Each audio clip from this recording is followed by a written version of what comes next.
சந்தன மரம் ஒரு 1000 வச்சேன், ஒரு 500 பக்கம் இருக்குது. ஆமா, அது கொஞ்சம் கொண்டு வர்றது கஷ்டம் தான், செத்துடும். கரையான் ஈஸியா அதை தாக்கிடும் நம்ம மாதிரி தோட்டத்துல. நல்லா இருக்கு சார் வியூ இங்க பார்க்கும் போதே. சோ வந்த மொட்டை மாடியில் டைம் ஸ்பெண்ட் பண்றது உண்டா சார்? ஈவினிங் வருவோம். மொட்டை மாடி ஸ்பெஷல். அங்கேயும் நல்ல ஸ்பேசியஸா அது அந்த வியூவுமே. ஆமா, இது ஃபுல்லா இதா இருக்கும். இது பலா மரங்கள் இருக்குது.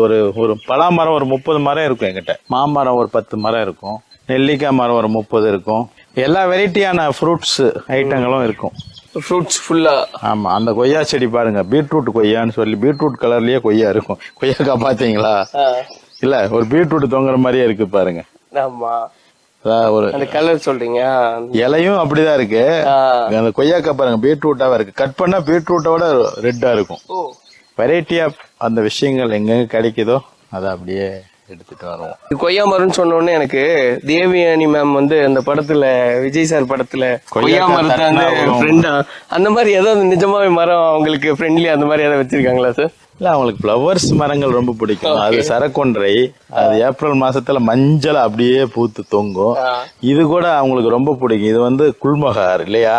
இதை நான் ஹில்ஸ்ல இருந்து எடுத்துட்டு வந்தேன். 2 எடுத்துட்டு வந்தேன். 2 பக்கம் வச்சேன். இந்த வீடு ஃபுல்லா ரெட் கலர்ல இருக்கு. அதுவும் மே மாசத்துல அப்படியே ஃபுல் ரெட் ஆயிரும். அப்படியே ரெட்டோட அடையாளம் ஃபுல்லா இருக்கும்.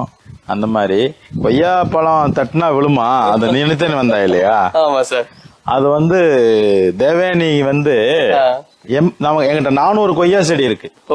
400 எதுல தட்டினாலும் விழுவும். சொன்ன மாதிரி அங்க ஒரு மரம் தான் காமிச்சாங்க அதுல. ஆமா, இன்னைக்கு 400 மரம் இருக்கு நம்ம கிட்டங்கும் போது. ஆமா, துளசி பாத்தீங்களா, செப்பரேட்டா துளசி மாடம் நம்ம வச்சிருக்கோம். அப்படியே துளசி மாடம் அந்த பக்கம். இதுதான் தேவயானியோடைய ஏரியா. அவங்கதான் இத கஜமுஜான்னு ஒரு செடி தோப்பா ஆக்குனாங்க.